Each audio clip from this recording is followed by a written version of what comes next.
네, 할렐루야. 할렐루야. 네, 오늘은 사도행전 21장 함께 나누도록 하겠습니다. 네. 우리가 말씀을 들을 때 말씀이 들려줘야 되겠고 또 깨닫는 역사가 좀 있어야 되겠어요. 사실 그냥 우리가 여지껏 21장 오면서 그냥 스쳐 지나가는 하루하루 공부하는 걸로 끝내서는 안 되고 또 마음속에 새기고 계속 또 묵상하고 되돌아보고 좀 그런 노력들이 좀 필요할 것 같아요. 자, 오늘은 사도 바울의 3차 선교여행 거의 끝입니다. 이제 예루살렘으로 이제 입성하는 그 마지막 과정들을 조금 볼 겁니다. 21장부터 이제 볼 건데, 저번 시간에 마지막에 그 밀레도에서 에베소 교회 장로들이랑 포옹하고 뜨거운 이별을 한 거 기억나시죠? 이제 나 가면은 죽을지도 모르는 어떤 그런 상황에서도 막 천국에서 만납시다 어떤 그런 일들이 있었고 이제 예루살렘으로 가는 여정을 이제 밟게 됐어요. 그 마음이 어떨까요? 근데 사도 바울 마음이 죽으러 간다는데 그죠? 어떠실 것 같아요? 곧 죽는 걸 알아. 근데 가야 돼. 하나님의 뜻이기 때문에 어떨 것 같습니다. 당황스럽죠? 갑자기 지금 어떤 대본이 없는 네.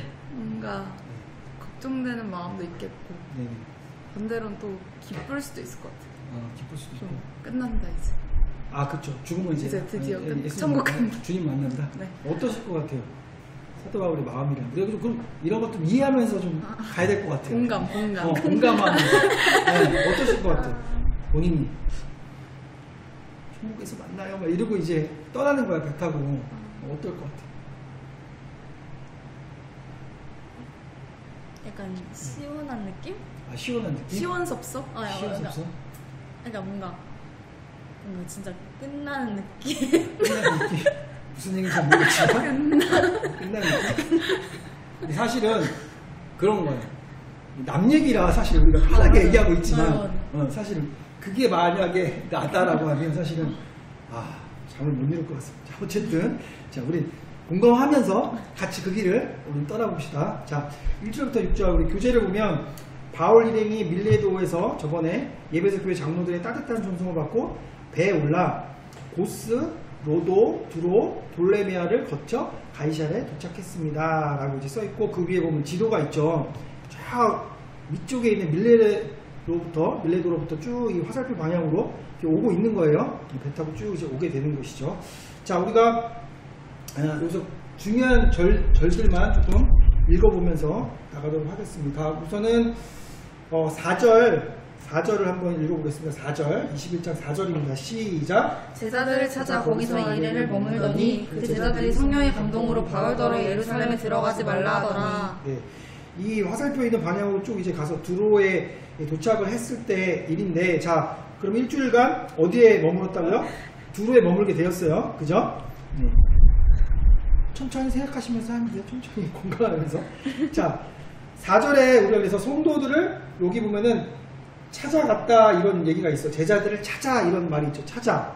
이런 찾아가라는 말이 있는데 이 찾아라는 원어적인 걸 보면 일일이 조사하고 추적하여 찾았다는 의미래요. 그래서 그 지방에 정말 예수 믿는 자, 예수 믿는 성도들이 몇 명 되지 않았지만 그들을 찾는 거예요. 여기 예수를 따르는 사람이 있을까? 그렇다면 내가 만나서 위로해주고 권면해주고 그들의 용기와 희망을 줘야지라는 그런 마음을 가지고 사도 바울이 4절에 두로에서 일주일 머물지만 죽어가러 가는 그 순간 속에서도 내 주변에 있는 동역자들, 예수를 믿는 사람, 우리로 얘기하면 우리 같은 예배자들이 어디 있을까? 이렇게 찾아다녔다 이렇게 얘기하고 있습니다. 자, 우리 7절 한번 읽어보겠습니다. 7절 21장 7절입니다. 시작! 두로를 떠나 항해를 마치고 돌레마이에 이르러 형제들에게 안부를 묻고 그들과 함께 하루를 있다가 네, 두로를 떠나서 어디에 이르렀다고요? 돌레마이. 예, 돌레마이라는 곳에 갔어요. 그 지도를 보면 이제 두로 다음에 돌레마이라는 지역이에요. 돌레마이에서도 형제들에게 이제 안부를 묻죠. 안부를 묻고 함께 교제하는 것들을 이제 우리가 볼 수가 있습니다. 그러니까 사도 바울은 잠깐 머무는 그곳이지만 우리 또 이제 좀 너무 피곤하다, 힘들다, 여지껏 여정이 좀 쉬어야지 이런 마음도 가질 수 있지만 그렇게 쉬는 게 아니라 잠깐 동안의 여유도 시간도 아끼고 쪼개면서 쉽게 말하면 막 신방당인 거예요. 우리 성도들 정말 잘하고 있을까?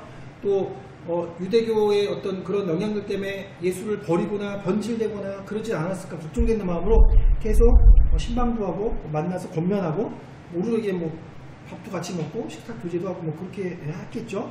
권면하고 이런 사도 바울, 그는 정녕 사랑과 애정이 남달리 각별한 믿음의 아버지요 어머니였던 거죠. 그죠? 그래서 4절에서는 아까 처음에 두로 성도 그 지역에 있는 성도들을 찾아다녔고 그 다음에 이제 둘레미라는 곳을 찾아다녔다라고 보면 될 거예요. 자, 4절에서 두로의 성도들은 매우 신령한 영적 지식을 소유하며 성령의 감동을 받은 자들로 바울의 장래가 심히 위태로울 것임을 예견하고 어디로 가는 것을 만류해야 했을까요? 4절 한번 다시 한번 보세요. 4절. 맨 마지막 4절의 마지막에 예루살렘. 네. 제자들이 성령의 감동에서 바울 목사님, 바울 선교사님 예루살렘에 들어가지 마세요. 예루살렘에 들어가면 분명히 당신 죽을 것 같아요. 바울이 느꼈고 또 우리가 아까 밀레도에서 예배소 장로도 느꼈던 것이, 그러니까 한 성령 안에 있으면 우리가 같은 것을 품고 같은 뜻을 보고 같은 것을 바라볼 수밖에 없는 거죠. 이들도 아는 거예요. 아, 예루살렘에 가면 우리 바울 목사님 이제 끝이구나, 어떡하지? 라는 마음에, 물론 인간적인 마음은 좀 가지 마세요 라고 이제 얘기를 했다는 것이죠. 사실 바울도 20장 우리 전에 봤던 20장 22절을 통해서 예루살렘에서 큰 환난을 당할 것을 그도 알고 있었죠. 예배소 장로도 알고 있었고 여기 두로에서도 알고 있었던 것이죠. 그러나 바울은 인간의 동정심, 뭐 죽는다는 얘기를 들으면 사실 좀 말리고 싶고 불쌍하고 긍휼의 마음이 들었지만 그 동정심보다, 그 간청보다는 사도 바울의 영적 통찰력을 가지고 어떤 누구의 분명한 지시를 따라갔을까요?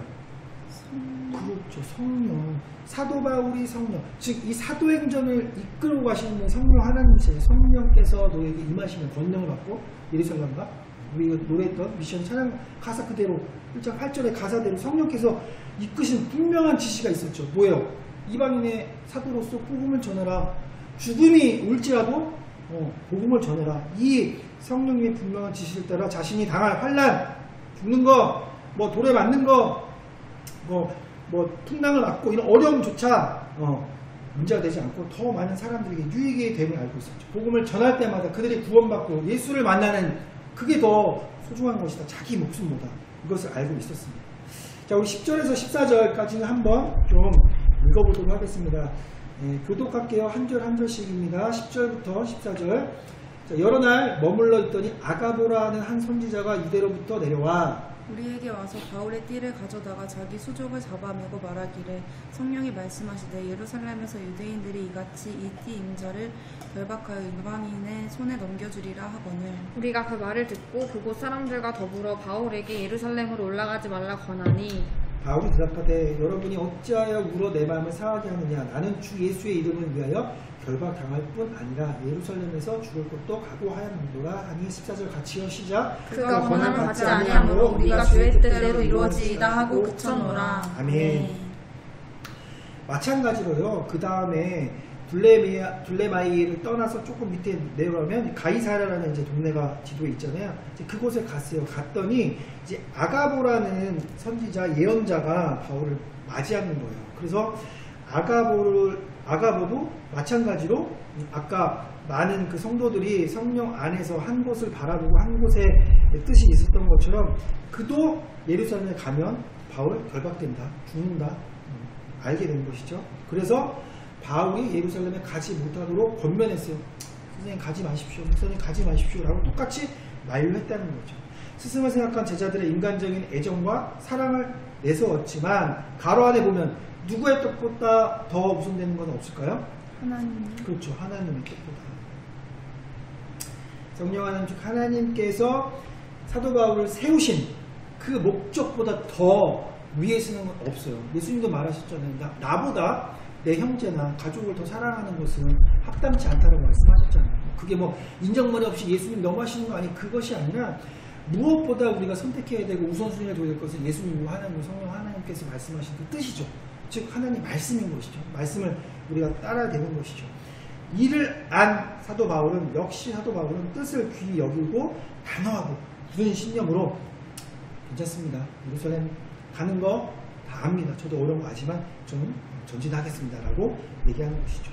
자, 교재에 보면 아름다운 복음의 결과 8절부터 9절까지 한번 읽겠습니다. 8절 9절 우리 한 목사도 한번 읽을까요? 8절 9절 시작. 이튿날 떠나 가이사라에 이르러 일곱 집사 중 하나인 전도자 빌립의 집에 들어가서 머무느니라. 그에게 딸 넷이 있으니 천으로 예언하는 자라. 아멘.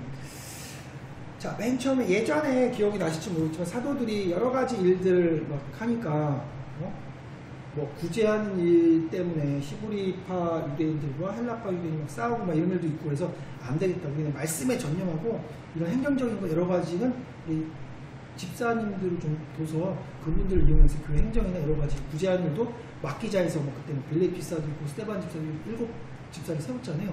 그때 그 빌립 집사예요. 그래서 그 빌립 집사가 사마리아로 내려가서 에디오피아 내시도 만나고 복음 전하고 그죠? 그럼 기억나시죠? 네. 기억나시죠? 네. 기억나요? 자, 어쨌든 그때 당시의 상황을 보면요, 사실은 바울은 그 7집사가 세울 때쯤이면 예수를 믿지 않았고 다메섹에 만나기 이전이기 때문에 하나님을 믿었지만 예수 믿는 사람 다 죽이기로 작정한 그런 사람, 그런 열심히 있는 사람입니다. 즉 빌립을 보고 스데반을 봤을 때 죽음을 당하는 것이 당연하다라고 생각했던 그런 사람이죠. 자, 교재 보세요. 20년 전에 바울은요, 살기가 등등해서 나사렛 이단을 고발하고 박해하는데 그 누구보다 앞장섰습니다. 그는 스데반을 죽인 것으로 모자라서 예루살렘 전역을 돌며 집집마다 수색하여 그곳에 믿는 자가 발견되면 남녀노소 막론하고 다 끌어내서 옥에 가두었죠. 이것뿐만 아니라 더 그게 심해져가지고 사마리아 그 중에는 이제 피신한 사람들이 있었는데 그 중에서 빌립도 포함이 돼 있었던 거죠.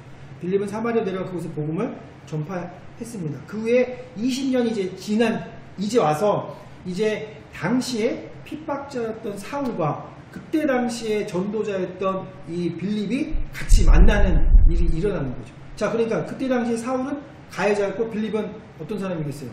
피해자였죠. 그죠? 한 사람은 복음을 위해서 나가고 또 한 사람은 복음 전하는 사람 막 무찰박에 죽이거나 옥에 가두거나 이런 사람. 근데 그런 적이었던 원수였던 사람이 20년 후에 이들이 이제는 친구가 되고 동지가 됐어요. 그죠? 자, 그럼 누구 안에서 한 형제가 되었을까요? 예수. 그렇죠. 예수 그리스도. 그들의 공통분모는 단 한 가지예요.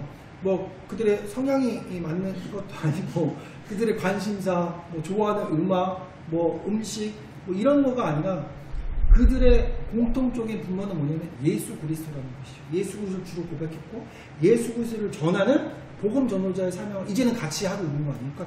예수 그리스도 안에서 하나 되는 그런 일들이 일어나는 거죠.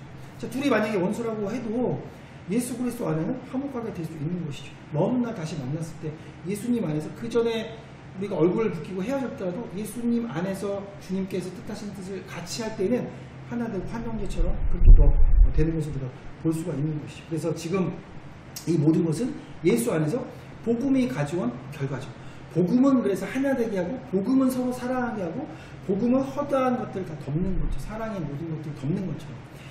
그 사도행전 이제 3장에 예전에 보면 그 이제 베드로와 요한이 같이 기도하러 가는 그런 모습이 있어요. 사실은 베드로와 요한은 그 전에는 사실 물과 기름 같은 존재였거든요. 왜냐하면 성격 차이도 크고 베드로는 막 씩씩대고 막 급하고 막 그런데 요한은 되게 자기 주도적인 사람이고 계획적인 사람이고 그래서 둘이는 사실은 앙숙 같은 사람이었어요. 근데 사도행전을 통해서 둘이 같이 기도하러 올라가는 것은 뭐냐면 그들이 한 성령, 사도행전 2장에 그가 성령을 받고 나서 하나가 되니까 옛날에는 저 자식 저거 막 이렇게 했던 그런 사이가 하나에서 이제 기도하러 가는 그런 사이가 됩니다. 결국 복음과 성령의 역사는 우리가 하나 되고 연합되고 주 예수 그리스도를 서로 사랑하게 만드는 역할을 한다. 우리 깨달아 알아야 돼요. 그래서 이제 사실 이거는 뭐 우리가 그렇게 이 글자로 읽어서 참 이렇게 와닿지 않지만 영화로 본다면 그 한 장면 정말 빌립과 사도 바울이 만난다 엄청난 그런 장면이거든요. 사실 원수였던 그런 사랑하고 서로 보다는 이런 모습이 있죠. 자, 교재를 봅시다. 사도 바울의 예루살렘 귀향 여행은 어찌 보면 죽음의 여행이죠. 그죠? 순교의 마지막 여행이라고 할 수도 있습니다.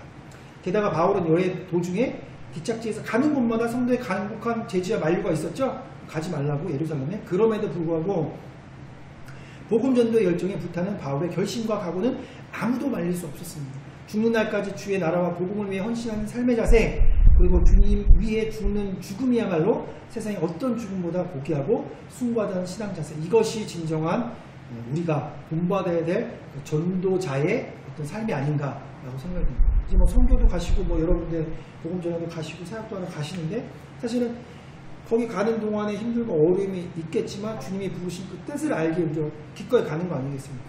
거기 간다고 나에게 무엇인가 유익이 있고 편하고 뭔가 나에게 주는 어떤 안락함이 있어서 가는 것은 아니잖아요. 그렇지만 우리가 정말 사도 바울을 보면서 우리가 느끼고 결심하고 결단하고 우리가 하나님 뜻을 알아야 되는 것은 주님이 원하시기에 우리가 가는 것이지 내가 거기에 무슨 목적이 있어서 내가 나의 유익을 위해서 가는 건 아니지만 하나님께서 하시는 그 선하심과 신실하심을 보기 때문에 우리가 그 길을 기꺼이 갈 수 있는 거죠. 그러니까 그런 것을 우리가 좀 본받기를 원합니다. 우리 빌립보서 1장 20절 21절 사실 부담스러운 일이긴 하지만 우리 모두가 좀 감당해야 될 일인 것 같아요. 1장 20절 21절 전에도 많이 나눴던 말씀이지만 찾으셨나요? 네. 한 목소리 읽겠습니다. 시작. 나의 간절한 기대와 소망을 따라 아무 일에든지 부끄러워하지 아니하고 지금도 전과 같이 온전히 담대하여 살든지 죽든지 내 몸에서 그리스도가 존귀하게 되게 하려 하니 이는 내게 사는 것이 그리스도니 죽는 것도 유익함이라. 아멘. 우리가 읽은 내용도 이 말씀과 동일한 그때 사도 바울의 자세를 볼 수 있고 빌립보서를 썼던 그 당시에 이미 로마의 옥중에서 갇혀서 세상 사람들이 봤을 땐 소망 없고 이제 끝난 것 같은 그런 순간이지만 그거죠. 나의 간절한 기도와 소망 그것이 오직 예수 그리스도고 그 예수 그리스도가 내 몸에 내 삶에 내 모든 영역 가운데 있다. 그렇기 때문에 내가 여기서 이 옥중에서 내가 죽어도 하나님께 영광이고 예수 그리스도를 위한 죽음이 유익하다라고 고백하고 있는 사도 바울의 모습을 우리가 성경에서 알 수가 있습니다. 그래서 우리도 정말 그렇게 하나님이 원하시는 길이라면 죽음보다 더 어떠한 대가를 치르더라도 우리가 따라갈 수 있는가에 대해서 지금은 사실 좀 두려운 마음이 있을 수 있겠지만 언젠가는 그 길을 요구하실 것이고 언젠가 그 길을 가야 됩니다. 그래서 우리가 지금 이렇게 훈련하고 말씀에 의지하고 같은 여러 각지에서 지금 생각하면서 그렇게 가는 것이죠. 한계래요, 오직. 십자가의 길이죠. 좁은 길. 쉽게 말하면 죽는 길. 죽어야죠. 아멘이십니까? 네. 두려워하지 말고 전진하는 우리 모두가 됐으면 좋겠습니다. 자, 이제 다시 사도행전으로 돌아오셔서 이제 예루살렘으로 이제 가는 여정들이 이제 우리가 보게 될 거죠. 17절부터 26절까지의 단락들을 이제 볼 건데요. 여기는 좀 한번 교독을 하면서 나누도록 하겠습니다. 17절부터 돌아가면서 교독합니다. 예루살렘에 이르니 형제들이 우리를 기꺼이 영접하거늘 그 이튿날 바울이 우리와 함께 야고보에게로 들어가니 장로들도 다 있더라. 바울이 무난하고 하나님이 자기의 사역으로 말미암아 이방 가운데서 하신 일을 낱낱이 말하니 그들이 듣고 하나님께 영광을 돌리고 바울더러 이르되 형제여 그대도 보는 바에 유대인 중에 믿는 자 수만 명이 있으니 다 율법의 열성을 가진 자라. 내가 이방인에 있는 모든 유대인을 가르치되 모세를 배반하고 아들들에게 할례를 행하지 말고 또 관습을 지키지 말라 한 다음을 그들이 들었도다. 그러면 어찌할꼬 그들이 필연 그대가 온 것을 들으리니 우리가 말하는 이대로 하라. 소원한 네 사람이 우리에게 있으니 그들을 데리고 함께 결례를 행하고 그들을 위하여 비용을 내어 머리를 깎게 하라. 그러면 모든 사람이 그대에 대하여 들은 것이 사실이 아니고 그대도 율법을 지켜 행하는 줄로 알 것이라. 주를 믿는 이방인에게는 우리가 우상의 제물과 피와 목매어 죽인 것과 음행을 피할 것을 결의하고 편지하였느니라 하니 26절 같이요. 시작. 바울이 이 사람들을 데리고 이튿날 그들과 함께 결례를 행하고 성전에 들어가서 각 사람을 위하여 제사 드릴 때까지의 결례 기간이 만기된 것을 신고하니라. 아멘. 교재 보세요. 자, 5년 동안 가든 환란과 박해, 장거리 여행에서 오는 자연재해, 이런 도둑의 위험, 기후와 식생활의 차이 등 여러 가지 불편함이 있었지만 그런 악조건 속에서도 57세에 노도를 이끌고 무려 4,000km 먼 거리를 여행한, 물론 도보로 이동했겠죠. 가끔 배를 타셨겠지만 바울은 마침내 3차 전도 여행을 성공히 끝내고 예루살렘에 당도하였습니다. 우리가 읽은 것 같이요. 그래서 19절에 사도 바울의 선교사 파송 교회는 사실은 예루살렘 교회는 아니에요. 수리아 안디옥 교회여서 거기서 성령께서 바나바와 사울을 선교사로 보내라라는 어떤 음성을 듣고 기도하여서 그들을 보냈죠. 하지만 지금 이제 예루살렘의 교회로 이제 간 겁니다. 바울을 죽이려는 유대인들의 음모가 팽배한 예루살렘 교회로 가지 않아도 사실은 됐죠. 원래 떠났던 그곳으로 가면 되고 거기서 사실 선교 보고를 해도 되는 것이었으나 그러나 바울은 선교 결과를 통해 하나님의 복음이 이방 각지에 널리 선포되었음을 알기 위하여 그리고 그곳에는 예수님의 공생애와 동행 여러 사도들, 그죠? 12제자들 이들도 있었기 때문에 초대교회 어머니와 같은 어느 교회로 다시 갔다고요? 예루살렘 교회로 다시 갔던 거예요. 굳이 안 가도 되고 그런 위험한 곳에 가지 않아도 돼요. 근데 예수님을 더 전하기 위해서 그것을 갔다는 것이죠. 바울 자체가 그 어떤 지도자들보다 뛰어났지만 교회의 권위, 위계질서 그것 가운데 또 마땅히 순복하고 그것에 또 겸허하게 겸손하게 사도 바울이 그곳에서 이제 선고 보고를 하는 것입니다. 자, 그리고 이 모든 것들 이방인들이 예수를 믿고 복음을 받아들인 것, 이 모든 것이 자기가 하는 것이 아니라 가로 안에 누가 직접 이 일을 하신 거라고요? 19절에 보면 하나님이 자기의 사역으로 말미암아 이방 가운데 하신 일을 낱낱이 말하니라고 써있잖아요. 그러니까 사람의 어떤 노력과 사람의 행위로 사람의 표적과 사람의 어떤 결과물로 볼 때는 사도 바울 대단하십니다. 대단하시네. 57세 4,000km요? 와 대단하네 라고 할 수도 있지만 사도 바울은 절대 자기의 의를 드러나지 않았다는 것이죠. 하나님이 이 일을 하셨습니다. 이 모든 것들이 하나님 은혜라고 고백하면서 하나님의 영광, 하나님을 찬양하고 하나님께 모든 것을 돌리는 그런 전도자의 마땅한 본분을 우리에게 보여주고 있습니다. 그죠? 자, 21절에 보면 많은 누구누구로부터 받은 오해와 비난을 받았을 거예요. 21절에 유대인 그렇죠. 유대인에게 오해와 비난을 받은 것이죠. 자, 이방에 있던 사람들의 유대인들이 그가 복음을 전하는 것들 사실 다 봤어요. 눈으로 봤어요. 정말 정직하게 행하고 때로는 그렇잖아요. 천막을 만들고 어려운 일을 하면서 자비량으로 하면서 헌신하면서 또 두란노에서 계속 하루도 빠지면 2년 동안 말씀 전하고 이런 헌신을 받잖아요. 근데 유대인들이 뭐하면 거예요? 음해하는 거예요. 이 사도 바울의 어떤 그런 것들을 인정하지 아니하고. 자, 23절 24절 보면 이들의 오해가 있었어요. 그래서 이것을 풀기 위해서 4명의 서원자들의 머리 깎는 비용을 지불해라 라고 예루살렘 교회에서 얘기를 해 주었습니다. 자, 뭐 이런 사실 머리 깎는 거 우리가 뭐 이발하고 이런 거 큰 비용이 들지 않는다고 생각하지만 사실 이런 이때 당시 뭐 이발하는 뭐 비용이 좀 들었는 것 같아요. 어쨌든 이런 것들 즉 유대인들의 어떤 그 종교적 행사에 필요한 것들을 해주면 네가 받는 유대인들의 어떤 박해들 좀 누그러뜨릴 수 있지 않겠니? 왜 그들을 위한 것을 인정해주고 그들을 위해서 도와준다면 그들도 마음을 좀 열지 않겠니라고 제안을 해준 거예요. 자, 이런 사도 바울은 이렇게 얘기할 수도 있겠죠. 안 됩니다.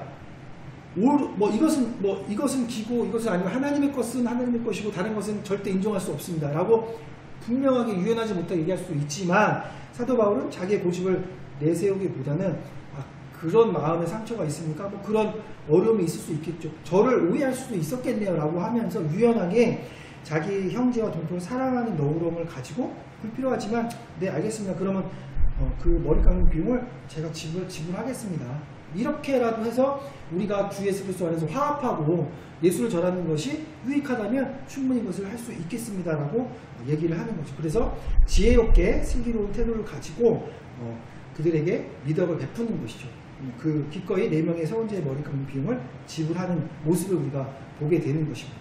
자, 바울은요 동족 유대인들과의 화합을 위해 불필요한 고집과 독선을 부리지 않았어요. 진정 주의 복음 사역을 위해 부름받은 자의 삶은 이와 같아야 되는 것이죠. 오직 주님만 드러나고 자신을 한없이 어떻게 되는 삶일까요? 낮아지는 삶.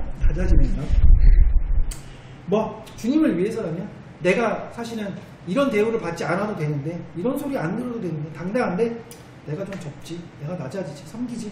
예 그렇습니다. 그렇게 하시죠 라고 하는 모습도 우리에게 필요한 것이죠. 이런 삶을 통해서 주님의 나라는 더 확장되고 풍성하게 되는 것입니다. 그래서 우리가 어쩔 때는 사실 뻣뻣하고 복음 앞에 복음 아니면 안 된다라고 분명히 우리가 얘기해야 되지만 약간 그 믿음이 어리고 연약한 지체들을 위해서는 우리 한 발 물러서서 양보하는 그런 마음도 있어요.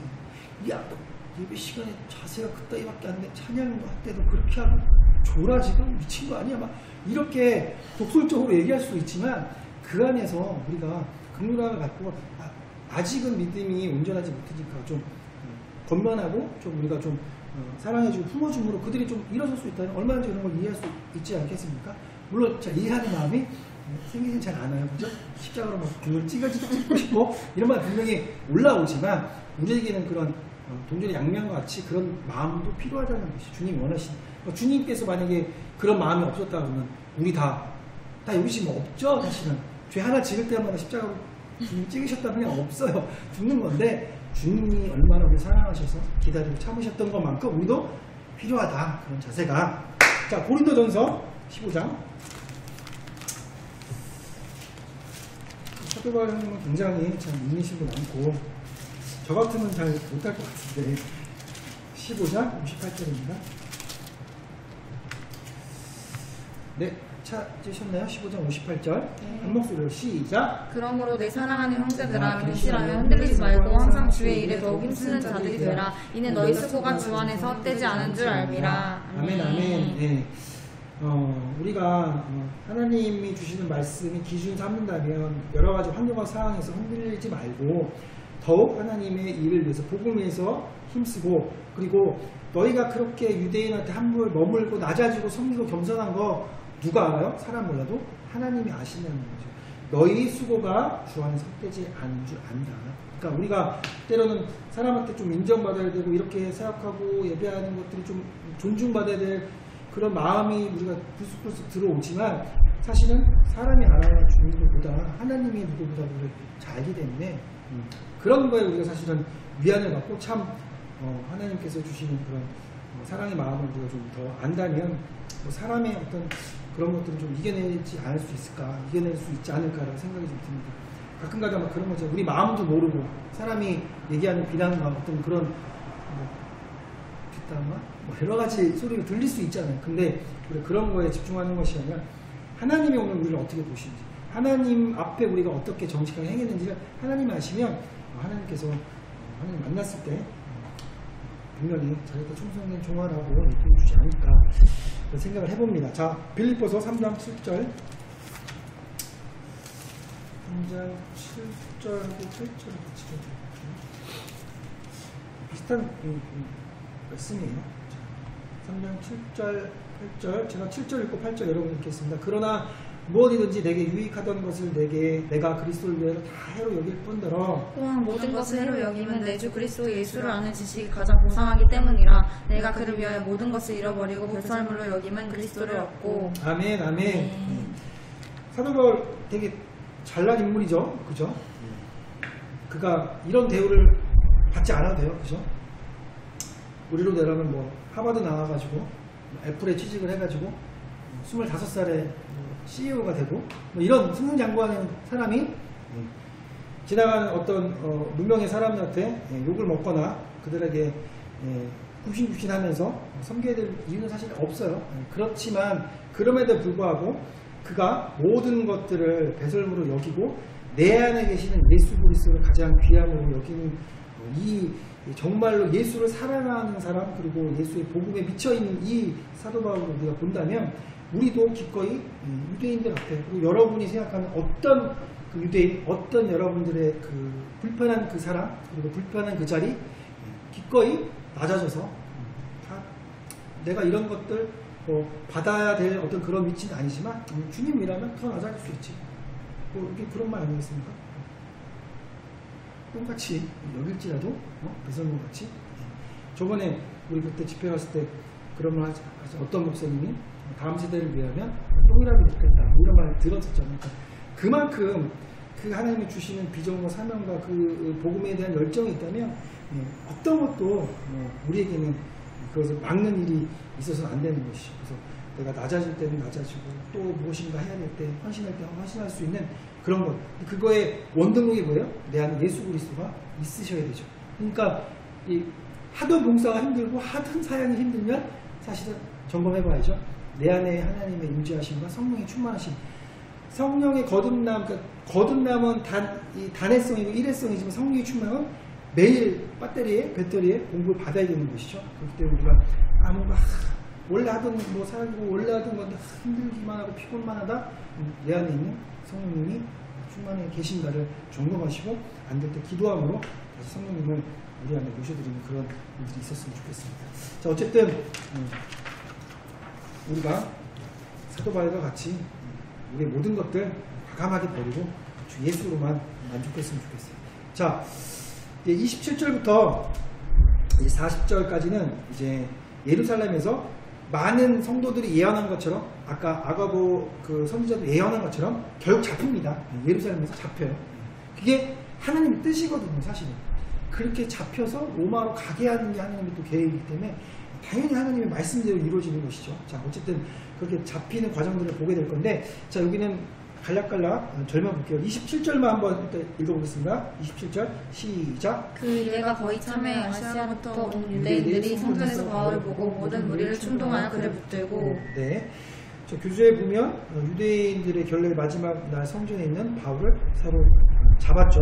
아시아에서 온 유대인들, 그 아시아 집에 그 예배소에서 3년 동안 사역했을 때 또 괴롭히고 뭐 있던 유대인들이 있잖아요. 결국 이제 예루살렘까지 이제 온 거예요. 와서 그들이 다른 모든 일들을 막 이제 막 충동시키고, 야, 제가 바울인데 제가 막 할례 받지 않은 이방인한테 뭐 잘못된 거 가르치고, 뭐 우리 유일신 하나님 뭐에 대한 어떤 율법도 무시하라고 가르치고, 막 별 은혜하고 막 모욕하고 막 그런 일들이 이제 일어나는 것이죠. 그래서 예배소에서 3년 동안 사도 바울의 복음을 들은 자들이 바울의 헌신적인 은혜를 입었지만 그 은혜를 저버리고 거짓 선전으로 사도 바울을 공동에 몰아넣습니다.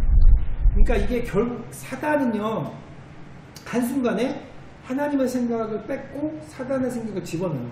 이 사람들이 다 은혜 받았고 사도 바울의 헌신적인 모습, 올바르고 정직한 걸 봤어요. 근데 그 안에 사단이 다른 생각을 갖다 주는 거죠. 미혹하게 만드는 것이죠.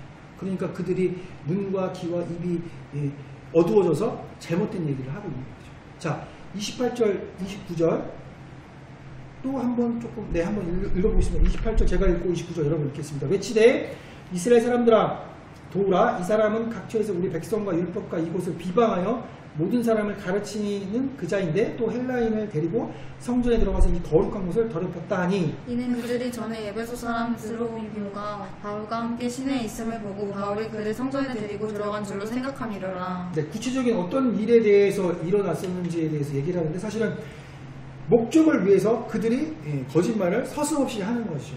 악한 사단의 영들이, 사단이 무엇입니까? 거짓 영이죠, 그죠?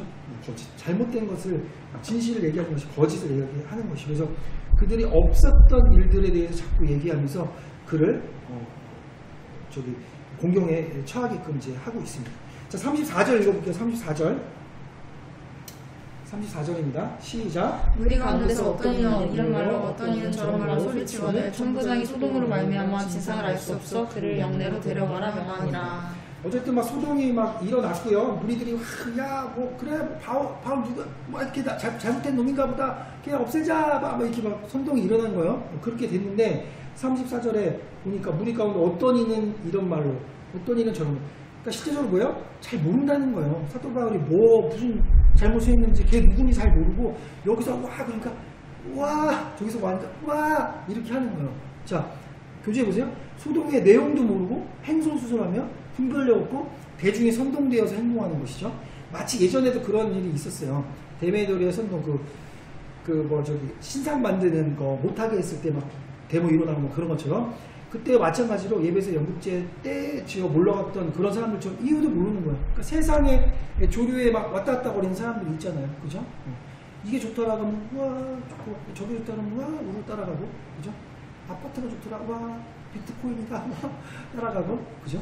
이런 사람들이 지금 어리석음, 자신의 영적 분별력 없고 어리석음으로 세상에 휩쓸려서 이런 일들을 하고 있다 얘기하고 있습니다. 36절 읽어볼게요. 시작. 바울의 죄를 36절만 읽겠습니다. 36절. 시작. 이는 백성의 무리가 그를 압제하자고 외치며 따라가비더라. 네, 바울의 죄를 신문하거나, 야 그럼 제가 잘못했어? 그러면 우리는 쟤 무슨 죄 졌는데? 쟤 뭐 간음죄를 졌어? 아니면 돈을 어떻게 재정적인 문제를 했어? 이런 거 묻지도 따지지도 않고 그냥 바울이 잘못했다니까, 잘못했다고 생각을 하는 거예요. 그죠? 네, 대중심리죠. 재판에서 거치지 않고 죽이라고 막 얘기를 하고 있습니다. 근데 이게 마치 27년 전에 빌라도 총독을 행해서 누구를 죽이라고 목이 터져라 외쳤던 유대인의 모습과 비슷하죠? 예수. 그렇죠. 예수를 죽이라는 건 똑같죠.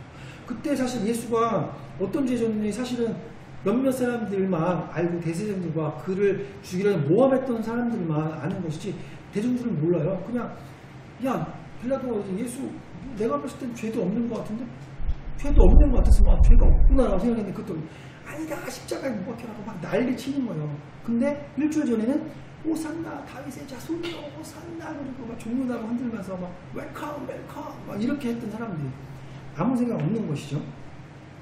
자 마찬가지로 예수를 그렇게 핍박했던 그 유대인들 같이 이제 전도자인 사도 바울의 피를 흘리기에 혈안이 되어 있어. 그들이 미쳐가는 거죠. 근데 이게 사실은 사단이 모든 것들을 움직이고 있는 거겠죠. 그 마음 가운데.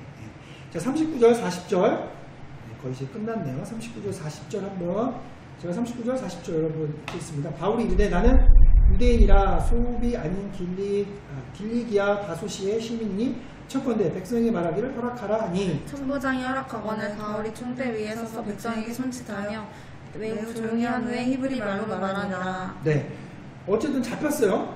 천부장이 내려와가지고 그 막 어수선하니까 일단 로마 군대가 와가지고 잡아갔어요. 잡아가서 이제 바울이 근데 얘기를 합니다. 바울이 동족들에게 엄청나게 응집해 있던 그곳에 막 죽이라 하고 막 이런 많은 사람들이 뭉치던 가운데 그 순간을 놓치지 않고 이제 천부장한테 얘기를 하는 거예요. 나 유대인 길리아 다소 시민이고 근데 내가 할 말이 좀 있다.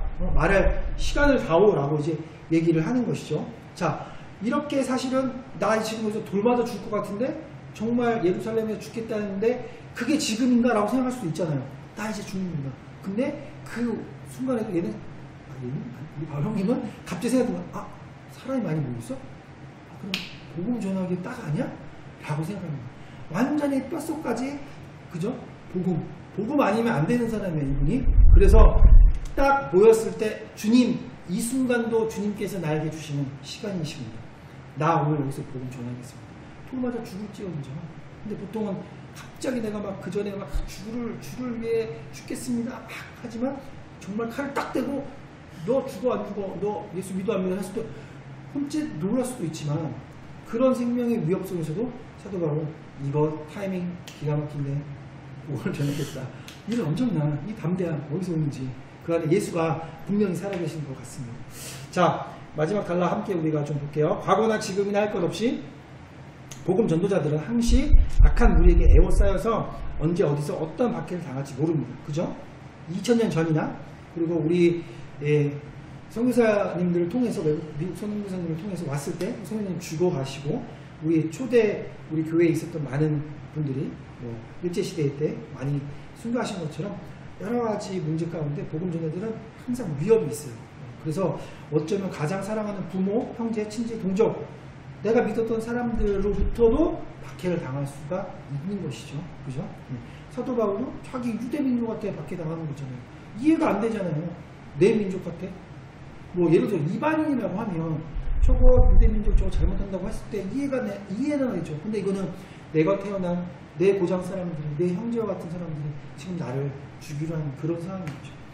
그러나 우리는 어떤 상황에서도 실망하거나 좌절하지 말고 그리스도의 사랑의 복음을 끝까지 선포하는 자들이 되어야겠습니다. 그죠? 마치 사도 바울이 죽음 직전 이 사도 바울 앞에 많은 군중들이 뭐 돌을 들었는지 칼을 들었는지 모르겠지만 그 죽음의 직전 순간에서도 민족에 대한 복음 전함 이 짧은 순간에도 짧게라도 내가 오늘 내 입술을 통하여서 하나님의 말씀을 전한다면 주님이 일하실 것이다. 그럼 믿음을 갖고 전하지 않겠습니까? 그런 복음 전함에 대한 것들을 중단 없이 계속적으로 생각하고 늘 이게 훈련이 되어 있어야 사실은 그것이 가능하겠죠. 그래서 그런 것들을 좀 계속적으로 말씀을 읽어나가고 기도함으로 그런 것들을 준비하는 모두가 되었으면 좋겠어요. 자, 고린도전서 2절의 구절만 좀 읽고 기도했으면 좋겠는데요. 고린도전서 9장 16절입니다.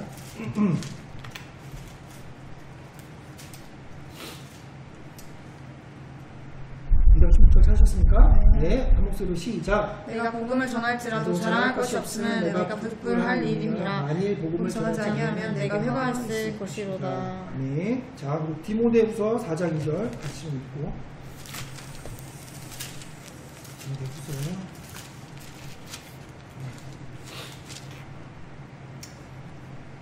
같이 읽을까요? 시작. 너는 말씀을 전파하라. 때를 얻든지 못 얻든지 항상 있으라. 봉사에 오래 참는다. 가르침으로 경책하며 경계하며 권하라. 아멘. 고린도전서도 마찬가지고 디모데후서도 마찬가지고 한 가지입니다. 복음을 전하라고 하는 것이죠. 복음을 전하는 것이 우리의 남겨진 사람들, 우리 하나님의 사람들의 역할이에요. 사실은 우리에게 오늘 생명을 주시면 오늘 이 땅에서 우리가 무엇인가 잘 먹고 잘 살고 내가 원하는 것들을 하는 것이 아니라 오늘 우리에게 주어진 생명은 오늘 우리에게 맡겨진 영혼들에 대한 복음을 전할 수 있는 그런 시간으로 사용하길 원하셔서 오늘 눈을 딱 떴을 때 내가 살아있는 것이 내가 눈을 딱 안 떴다. 그럼 오늘 이제 우리 사명 이제 끝나고 오늘 예수님 만나서 편안하게 있으면 됩니다. 하지만 오늘을 우리에게 주셨다는 것은 복음을 전하라고 주셨던 것이죠. 그래서 오늘 무엇을 먹을까, 무엇을 입을까, 오늘 어디로 가지, 강으로 갈까, 바다로 갈까, 오늘 누구를 만날까, 무슨 맛있는 걸 먹을까. 이건 제가 하는 얘기겠죠? 주여. 어쨌든 그것만 생각할 세월이 우리 아껴야죠. 사실 그런 것들만 생각하면 뭐가 되겠습니까? 사도 바울도 이렇게 우리가 범접할 수 없는 화려한 습을 갖고 있는 이분, 인간적으로 말했을 때는 정말 존경받아 마땅하고 정말 왜 그분이 왜 그렇게까지 뭐하러? 그것 때문에 죽는다고? 말도 안 돼. 얼마나 좀 천수를 누리면서 행복한 일이 많은데, 그죠? 그렇지만 우리 사도 바울의 모습을 보면서 그가 정말 그 인생에 남은 세계에서 예수를 만난 이후부터 그가 생각하는 것은 오직 예수, 오직 복음밖에 없구나. 그게 그의 삶의 사실 기쁨이구나. 이게 사실 기쁨 없으면 또 되지 않는 일이거든요, 그죠? 그래서 우리가 날마다 기도하면서 주님, 우리가 사도행전을 쫓아가고 있는데 그냥 글로만 쫓아가는 것이 아니라 우리 삶 속에서 그렇게 사도 바울 같이 그리고 많은 그 이름 하나하나 다 기록되지 못했지만 예수를 위해서 복음에서 죽고 순교하고 아낌없이 그 생명을 주님께 드렸던 사람과 같이 살아가길 원합니다. 지금 조금 부족하고 연약할 수 있습니다. 근데 성령이 우리에게 임하시면 우리가 권능을 받는다 하였으니 매 순간 성령님 구하며 성령의 충만함으로 나갈 수 있는 저희가 되길 원합니다. 이렇게 함께 좀 이 시간 기도하며 우리가 좀 많이 있으면 좋겠는데요. 그래서 아까 처음 찬양 우리 시작할 때 제가 이렇게 훅 들어오는 질문 했잖아요. 사실 꿈이 있으십니까? 비전이 있으십니까? 라고 이제 물어봤잖아요. 사도 바울은 아마 누가 이렇게 물어보고 당신의 꿈이 무엇입니까?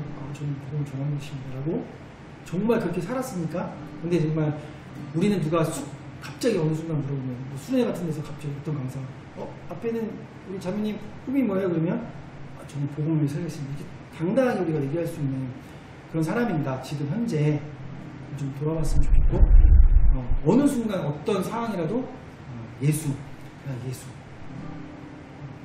그걸로 좀 메인 사람들이 좀 됐으면 좋겠어요. 그러니까 속된 말로 예수에 미친 사람들이 아니고서는 이 어려운 사명을 감당하기 좀 어렵습니다. 우리가 그렇게 성령님 의지하여서 예수 때문에 살고 예수 때문에 죽는 우리 모두가 되었으면 좋겠습니다. 그렇게 다시 한번 주님 의지하면서 기도하며 나가도록 하겠습니다. 주여 오늘도 사도행전 21장을 통하여서 우리가 예루살렘으로 돌아가는 사도 바울 그가 죽음 앞에서도 절대로 굴하지 않고 담대하게 하나님의 복음 예수를 전하는 것이 그의 인생의 모든 비전이 되었던 것처럼 오늘 주님의 범사일생 예수로 살생 저들 수도에 도와주시옵소서. 모두 진리 앞에 서기 원합니다. 주님 앞에 엎드려 기도할 수 있는 자가 되기 원합니다. 아버지 말씀 앞에 서게 하시고 진리 앞에 서게 하시고 온전히 주님께 돌아가시는 삶에서 온전히 주님을 전하며 예수를 전하며 복음을 전하며 나아갈 수 있는 자가 될 수 있도록 인도해 주시옵소서.